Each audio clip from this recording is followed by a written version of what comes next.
Good morning everyone. मैं महिमा सिंह। इस छोटे से वीडियो में मैं आपसे थोड़ी सी बात ये करूंगी कि किसी भी बच्चे को हम ये कैसे सिखा सकते हैं कि किसी भी संख्या के पहले कौन सी संख्या आती है। क्योंकि बच्चा बहुत छोटा है, उसके लेवल पे उतर कर चीजों को समझाना है, चीजों को बताना है। तो बच्चे के लेवल के अकॉर्डिंग जब हम चल रहे हैं तो नेचुरली जो लेसन प्लान्स की बात होती है उसमें हम हर एक टॉपिक को अलग अलग छोटे छोटे टुकड़ों में बांट लेते हैं और उसके हिसाब से ही जो हमारा लेसन प्लान होता है वो चलता है। तो यहाँ लेसन प्लान की कोई बात नहीं, बस मेरा एक छोटा सा कंसर्न ये है कि गणित हम पढ़ा रहे हैं बच्चे को, हम किसी संख्या के पहले की संख्या ज्ञात करवाने की कोशिश कर रहे हैं, कैसे करें, कौन सा वो एफर्ट किया जा सकता है कि बच्चा आसानी से समझ सके कि आप क्या जानते हैं। तो किसी भी संख्या के पहले की संख्या पता हो उसके लिए तो देखिए मोस्ट इम्पॉर्टेंट तो ये है कि उसको ये पता होना चाहिए कि संख्याएं कौन सी होती है। मेरा मतलब है कि गिनती कौन कौन सी है। तो आज हम आपके सामने केवल 1 से 20 तक की गिनती लेकर आए हैं कि आखिर 1 से 20 तक की गिनती में कैसे हम बच्चे को ये सिखाएं कि किसी भी संख्या के पहले कौन सी संख्या है। ऑलराइट, तो सिखाने से पहले भाई हम ये सिखाने जा रहे हैं कि किसी भी संख्या के पहले कौन सी संख्या है। तो पहले हम ये तो चेक कर लें कि बच्चे को गिनती पहचानना आता है या फिर नहीं आता, या वो समझ पा रहा है कि नहीं समझ पा रहा है। तो हम एक बात हमेशा कहते हैं कि जो आपने कल पढ़ाया, बेटर ये है कि आप क्लास में आते ही नया टॉपिक स्टार्ट करने से पहले वो टॉपिक कुछ भी हो कल का पूछ लीजिए, तसल्ली कर लीजिए कि जो भी कुछ आपने कल बताया था वो समझ चुका है और जो नेक्स्ट उसका स्टेप है यानी उसका जो नेक्स्ट चैप्टर है उसके लिए वो रेडी हो गया है। तो सबसे पहले तो आपको यही करना है कि बच्चे के सामने ये काउंटिंग लिख देनी है, मतलब गिनती लिख देनी है और उससे एक बार पढ़वा लेना है कि वो एक्चुअली 1 से 20 तक पढ़ ले रहा है या फिर नहीं पढ़ ले रहा है।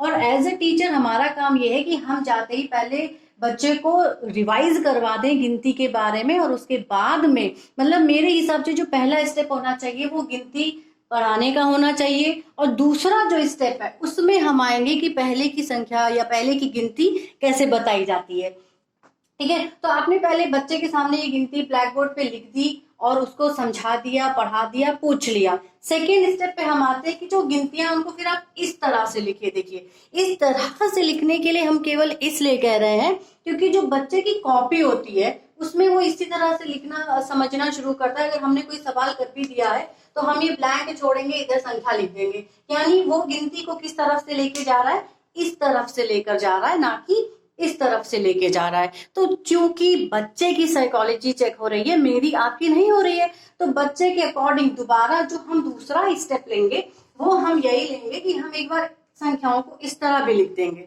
और बच्चे को आराम से पढ़ाने की, समझाने की कोशिश करेंगे कि बेटा ये 1 है, ये 2 है, ये 3 है, ये 4 है, ये 5 है, ये 6 है, ये 7 है, ये 8 है, ये 9 है और ये 10 है। अब इन्हीं में से आप बच्चे से क्रॉस क्वेश्चन करना शुरू करिए कि ये 2 है तो बेटा 2 से पहले कौन सी गिनती लिखी है या कौन सी संख्या लिखी है, तो वो बताएगा कि 1 है क्योंकि आपने ऑलरेडी लिख रखा है।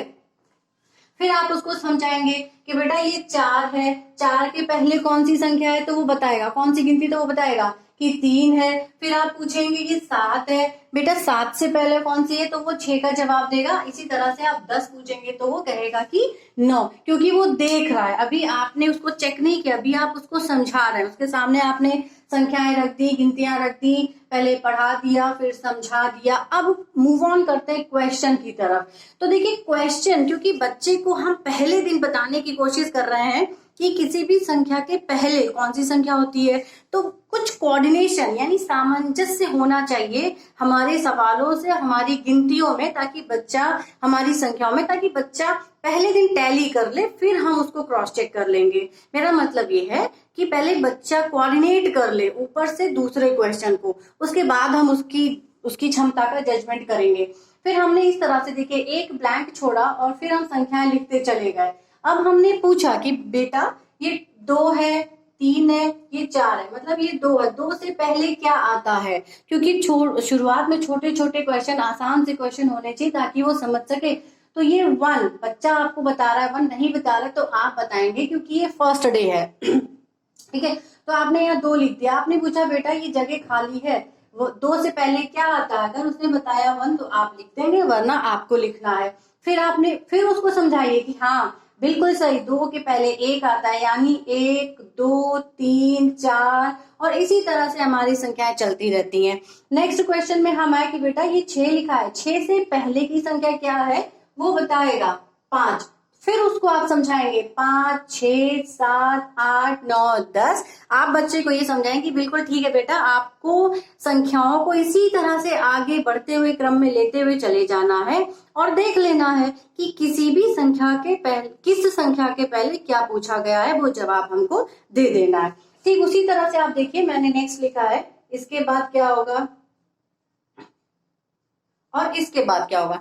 तो आप ये देखिए, मेरे अकॉर्डिंग जो संख्याएं हैं उनमें आपस में कोऑर्डिनेशन फर्स्ट डे होना चाहिए, ताकि बच्चे का जो माइंडसेट है वो बिल्कुल रेडी हो सके कि हाँ 1 2 के पहले 1 आता है, यानी 1 2 3 4 5 6 7 8 9 10 11 12 13 14 15 16 17 18 19 20, यानी वो ये समझ सके कि 1 2 के पहले 1 आता है, 1 2 3 4 5 6 7 8 9 10 11 12 13 14 15 16 17 18 19 और 20। ठीक है, ठीक इसी तरह से आप फिर से गोला मार के पूछ सकते हैं कि 4 के पहले क्या है, 7 के पहले क्या है, 10 के पहले कौन सी संख्या लिखी हुई है, और उसको आप आराम से अंडरलाइन कर दें। ठीक है, तो इस तरह से मतलब बच्चे के लेवल पे उतर के हम उसको आसानी से बता सकते हैं कि किसी भी संख्या के पहले कौन सी संख्या होती है।